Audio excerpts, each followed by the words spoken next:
Trying to navigate the financial markets can feel a lot like driving in a brand new city with no map and no GPS. You've got all these twists and turns, unexpected traffic jams. It's easy to feel completely lost. I think every investor knows that feeling. But what if that could change? What if you had a tool that acted like a GPS for the market, showing you the most probable path forward? Well, that's exactly the idea we're going to dig into today. Just think about how something like Google Maps actually works. It's not magic, right? It doesn't have a crystal ball. It crunches a ton of historical data, mixes it with real-time info like traffic, and then makes some really smart, educated guesses to show you the best route. This service applies that very same logic to the market. It looks at decades of data to find patterns that tend to repeat, kind of like the Santa rally, where US markets often get a boost in December. Now, it's not a guarantee, just like that traffic jam isn't guaranteed, but it's a strong probability based on everything we've seen happen before. Okay, so let's pop the hood and take a look.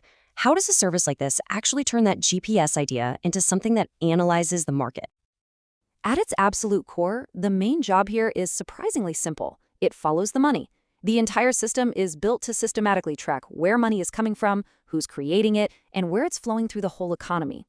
To do that, it's constantly keeping an eye on four key things: what the big institutions are doing, the actual pathways of all that capital, the general mood or sentiment of investors, and changes in open interest.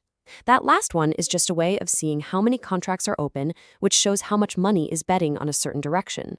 So it's not just looking at what's happening now, but also where investors think things are headed next. And this is a really, really critical point. The model isn't psychic. Just like Google Maps, its predictions only change when the data changes. You know how you start a trip and then you decide to pick up a friend? The map instantly recalculates your arrival time. It's not that the map was wrong before, it's that the conditions of your trip changed. This model works the exact same way. New financial data comes in, and boom, the output gets updated. Now, to make all this data actually useful, the service uses a four-layered approach. And a great way to think about this is like the different zoom levels on your map. Each one gives you a different level of detail and tells you a different part of the story. It all works kind of like a funnel. You start at the very top with the biggest question, the why, which sets the overall trend. Then you zoom into the what, which tells you what phase the market is in right now. From there, it gets tactical, with the when helping to pinpoint turning points. And it all leads down to the how, the precise moment to actually execute a trade.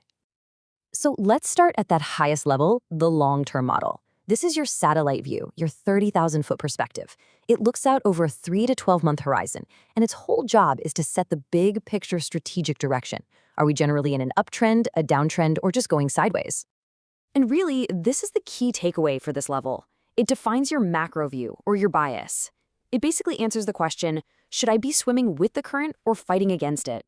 The whole idea is that your shorter-term trades have a much higher chance of success if they're aligned with this big dominant trend. All right, so we have our big picture direction. Let's zoom in one level to the monthly model. This is like our state level view. It looks out over 1 to 3 months to help us figure out the market's current phase. Are we in a strong trending move?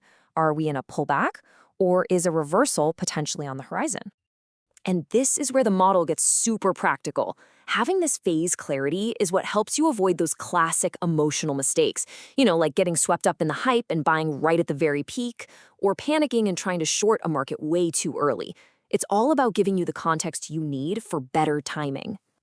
Zooming in another layer, we land on the weekly model. This is our city view, and this is where things get tactical.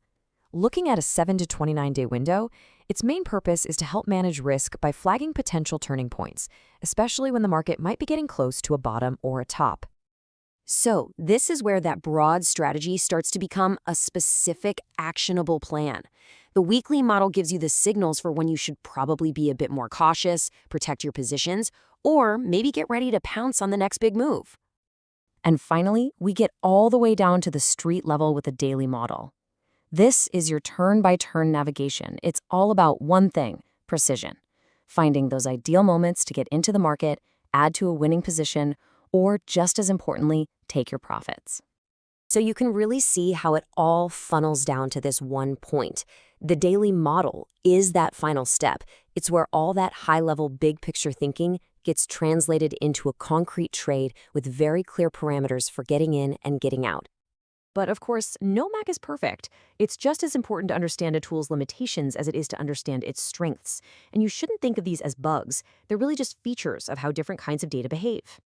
Let's just compare the two extremes here. On one hand, you have the daily model. Its strength is that it's super fast because it uses real-time data. But its weakness is that it can get whipped around by every little news headline. It's got a lot of noise. On the other hand, the long-term model gives you that steady, big-picture context. That's the signal. But its data updates much more slowly. It's a classic trade-off. So how do you deal with that? Well, the advice is pretty clear. First, always, and I mean always, start with the bigger picture. Use that long-term model for your general direction, but don't ever use it for specific price. When you're trading on the daily model, you have to use risk management, like stop losses. And forget trying to catch the absolute bottom and the absolute top of a move. That's a fool's game. The goal is to just capture a healthy slice of the move with risk you can manage. And maybe most importantly, if you don't already have your own trading strategy, the daily model is probably not for you. So, after going through all of that, what's the one big idea you should walk away with? It's this. This service is not a magic crystal ball that tells you the future. Think of it as a dynamic map. It's an analytical tool that shows you the most likely path based on all the information we have right now, and it's designed to redraw the route as soon as the terrain of the market changes. The goal here isn't to tell you exactly what's going to happen. It's to give you a clearer, data-driven map of the landscape so that you can make smarter decisions for yourself. The tool can give you the map, but you're still the one in the driver's seat. So the only question left is, where will you decide to go?